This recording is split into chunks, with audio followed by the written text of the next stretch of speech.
Feche os teus olhos. Senhor, muito obrigado, Pai. Obrigado por cada vida que aqui está. O Senhor conhece o coração, o Senhor conhece as nossas necessidades, e o Senhor sabe que hoje vidas estão descendo as águas do batismo. E a minha oração, Senhor, é que o Senhor marque a vida deles nesse dia, Senhor. Que o Senhor marque a vida dos amigos, da família neste dia, Senhor. Porque este é um mandamento, é algo que nós fazemos, Senhor, algo que vem no nosso coração, algo que faz parte da nossa caminhada com Cristo.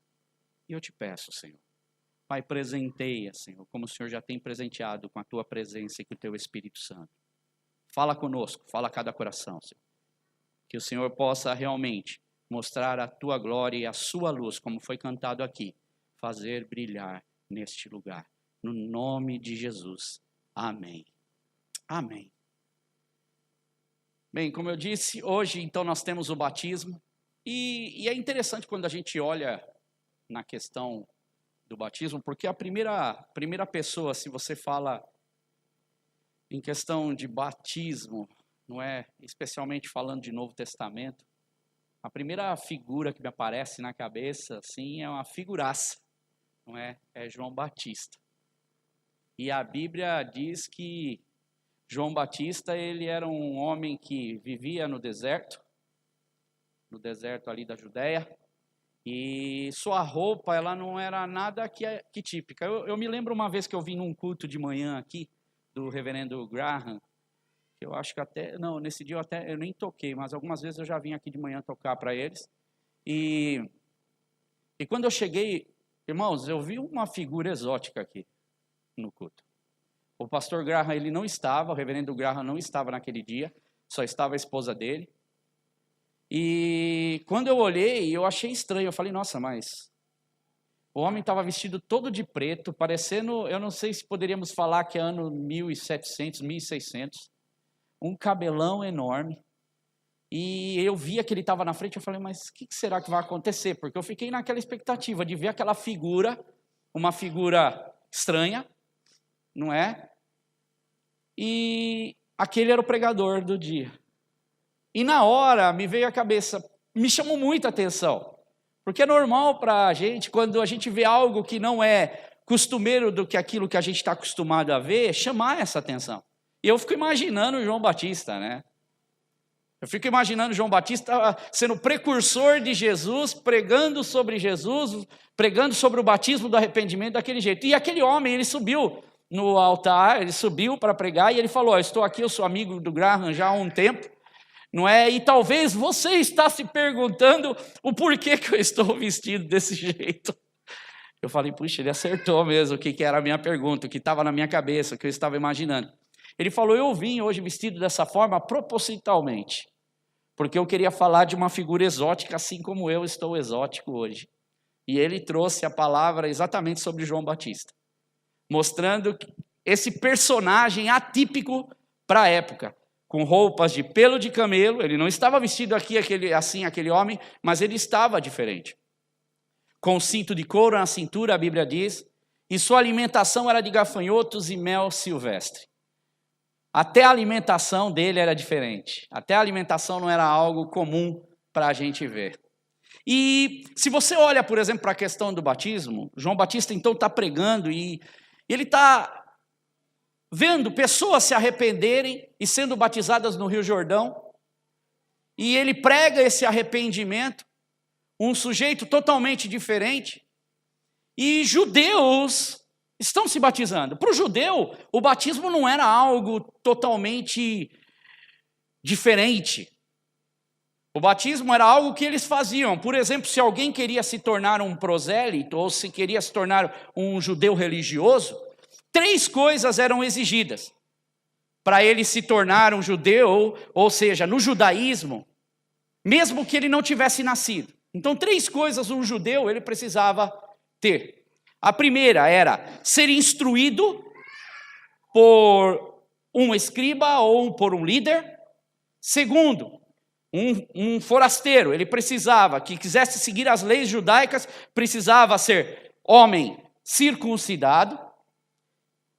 E depois ele era batizado publicamente. Ele era colocado sobre a água, entrava na água, ele era batizado para declaração pública, se ele quisesse no judaísmo. Só que quando nós olhamos, por exemplo, para João Batista vem falando de um batismo para quem já era judeu, quem já se considerava dentro da lei e dentro do contexto.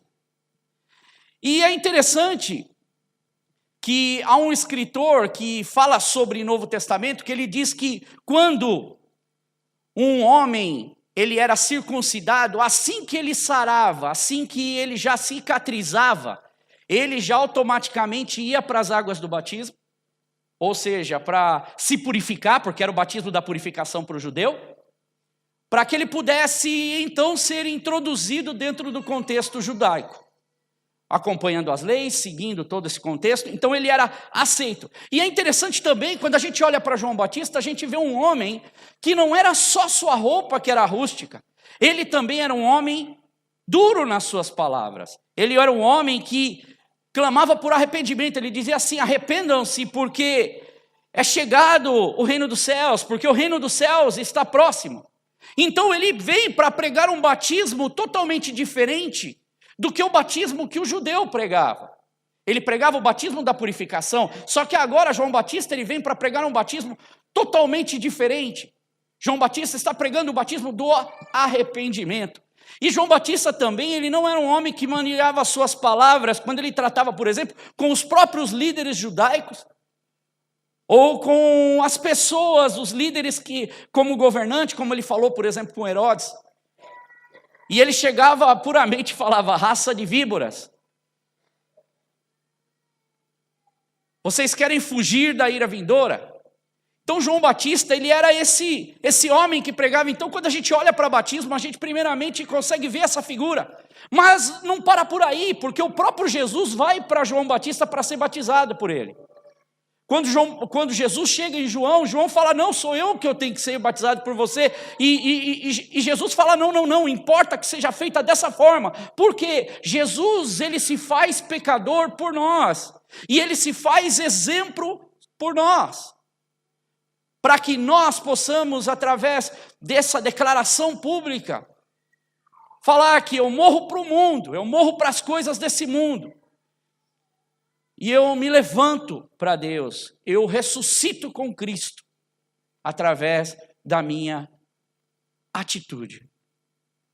E quando nós olhamos para essas histórias a respeito de batismo, a gente vai ver pessoas de vários lugares se batizando, confessando os seus pecados, e a coisa começa a se alastrar, porque Jesus chega para os seus discípulos e fala: vão e batizem as pessoas, como foi falado, Marcos 16, 15 e 16 diz: e disse-lhes: vão pelo mundo todo, pregam o evangelho a todas as pessoas, quem crer e for batizado será salvo, mas quem não crer será o quê? Condenado.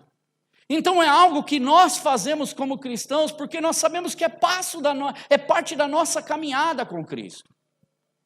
E essas pessoas, estes jovens, eles decidiram por isso. Eles decidiram por tomar essa atitude diante de Deus. E quando a gente olha também, por exemplo, para a igreja do Novo Testamento, no início da igreja, em Atos, nós vamos ver que aos que iam sendo salvos, eles iam sendo o quê? Batizados.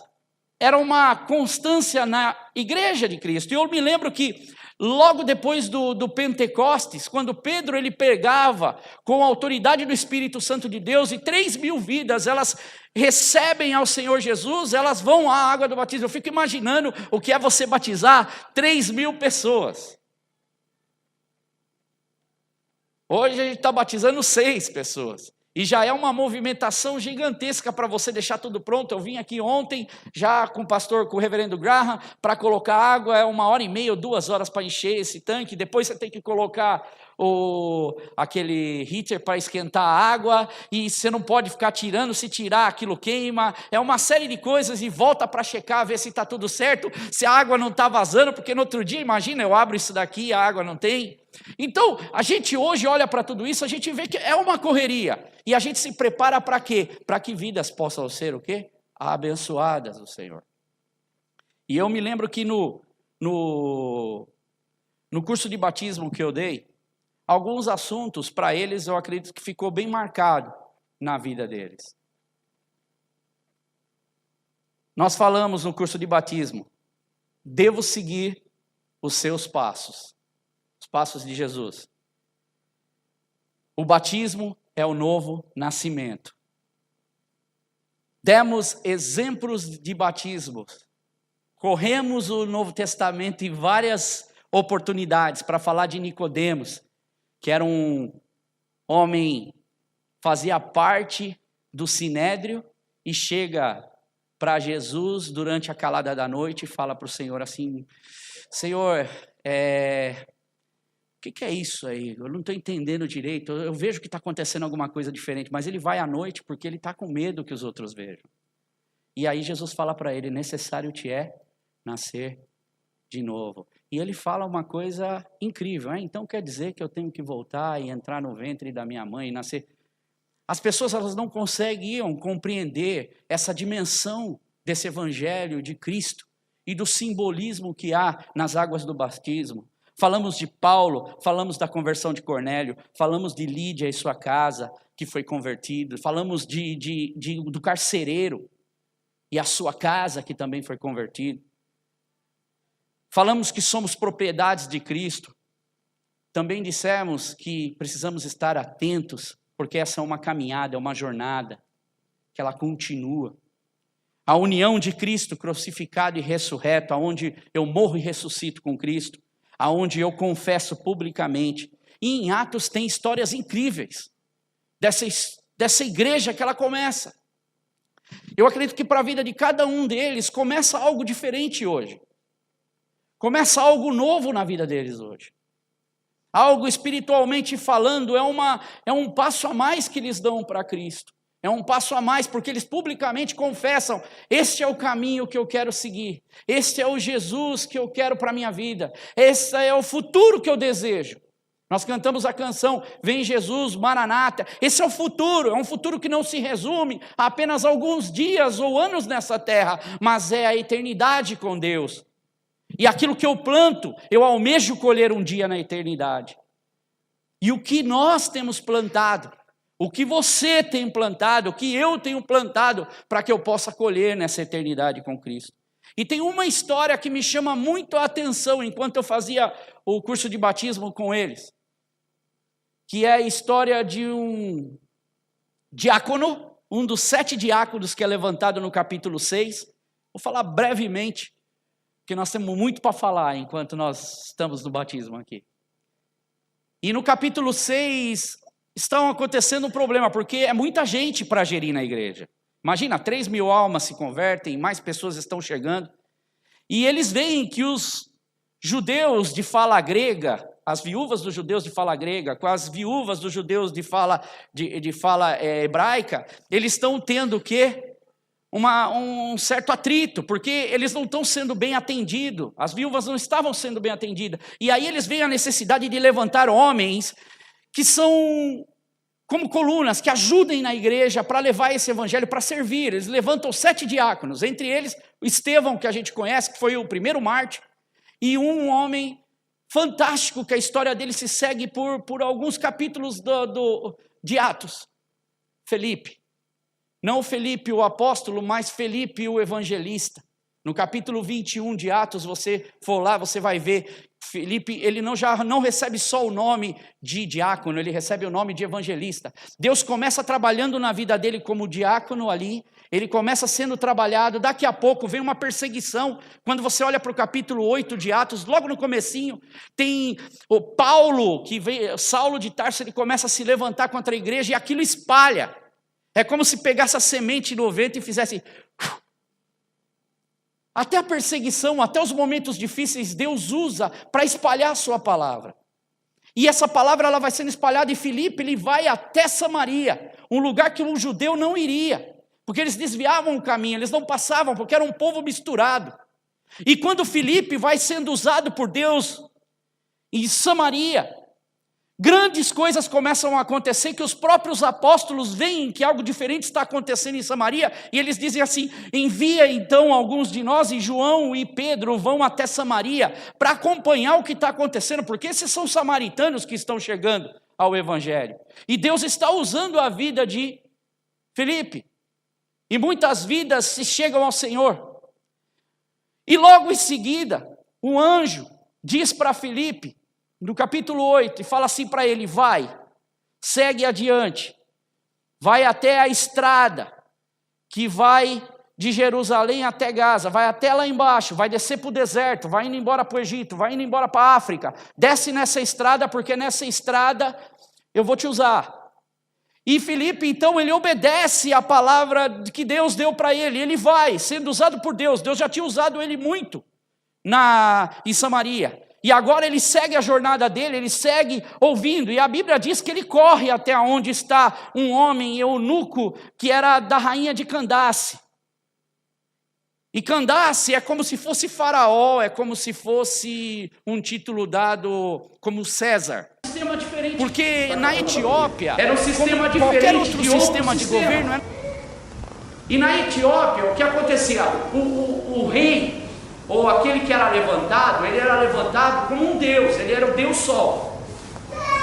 E quem tomava e geria a conta do governo era a mãe, ou a rainha que tomava conta. E essa rainha, ela tinha um eunuco. O eunuco era aquele que tomava conta geralmente da área das mulheres, mas esse eunuco, ele era ligado à rainha. E como a rainha controlava tudo, esse eunuco, ele também trabalhava e cuidava de tudo que era a parte da financeira, a parte do governo dela. E esse homem, de alguma forma, o evangelho tinha chego até ele. Se nós formos procurar na Bíblia, a gente vai ver.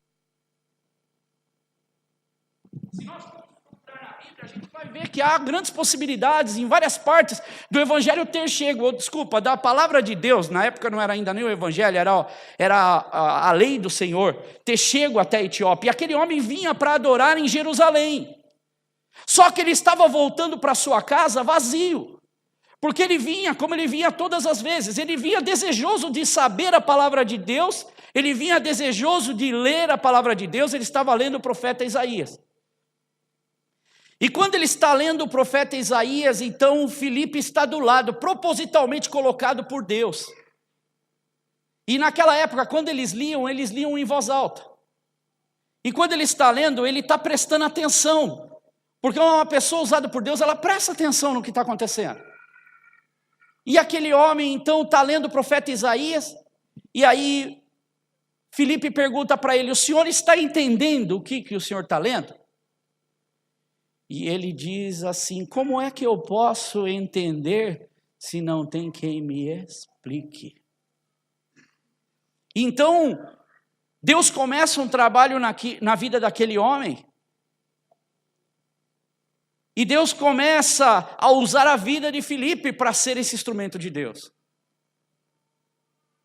Hoje eu vejo essas pessoas aqui, eu olho para trás deles, instrumentos de Deus para a vida deles. Um pai, uma mãe, uma avó, um amigo mais que irmão, uma palavra, alguém que se importou, alguém que abraçou, alguém que cuidou. E estas pessoas trabalharam como instrumento de Deus e têm trabalhado como instrumento de Deus na vida delas. E se nós continuarmos sendo trabalhados como instrumento de Deus na vida das pessoas, o Espírito Santo de Deus, ele continua usando a nossa vida. O Espírito Santo de Deus continua falando a nós. E eu quero terminar essa parte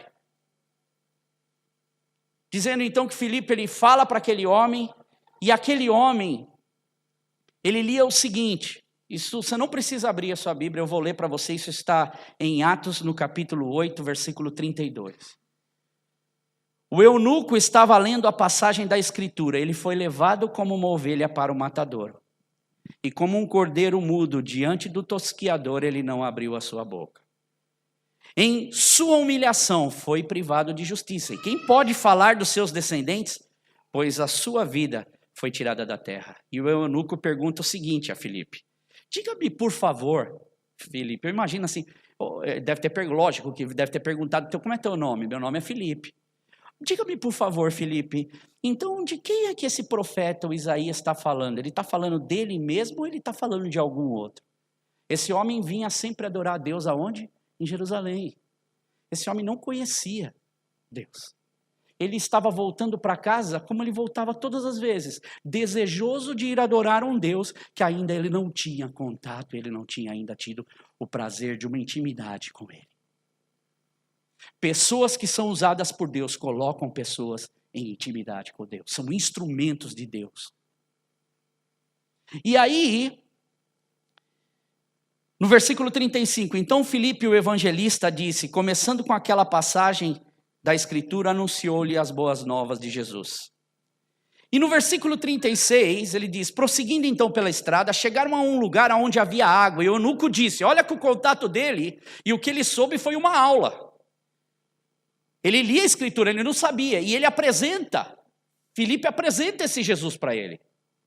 E ele fica encantado com esse Cristo, ele fala, eu quero esse Cristo. Ele diz assim, olha, aqui há água, o que me impede de eu ser batizado?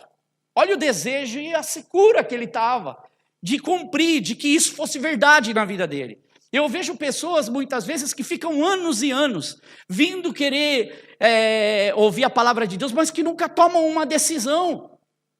Esse homem, ele tomou uma decisão assim que apresentou, e aquilo abriu na cabeça dele, ele falou, eu não perco essa oportunidade por nada. E aí no versículo 37 disse, Filipe, você pode, se você crê de todo o seu coração. E o eunuco prontamente ele respondeu dizendo, eu creio que Jesus, ele é o Filho de Deus. O Espírito Santo então trabalha na vida do Filipe, o Espírito Santo de Deus trabalha na vida daquele eunuco. E no versículo 38 diz, assim ele deu a ordem para a carruagem parar. Fico imaginando, né, trazendo para o nosso... Para aí um pouquinho, dá um stop aí, vamos então ali agora, eu não quero mais perder tempo, eu não volto para a Etiópia sem receber esse Jesus na minha vida, sem ter um contato com esse Jesus na minha vida, eu não volto para minha casa sem que eu tenha a minha vida transformada e cumpra isso em mim. Então, o eunuco e Filipe desceram à água, e Filipe o batizou. Quando saíram da água, o Espírito do Senhor arrebatou Filipe repentinamente. O eunuco não o viu mais, cheio de alegria agora. Ele seguiu o seu caminho, volta para sua casa, levando uma mensagem de esperança. E a história ainda não termina aí, porque no versículo 40 termina o seguinte. Quem era o instrumento? Filipe. Filipe, porém, apareceu em Azoto. Ele é levado, ele é arrebatado para Azoto. E indo a Cesareia, pregava o evangelho em todas as cidades pelas quais passava. Essa história de salvação que acontece vezes sem conta na Bíblia. Essa história de salvação que acontece em todos os capítulos que você vai passando, vidas e vidas sendo transformadas pelo Espírito Santo de Deus e pela mensagem de Cristo que é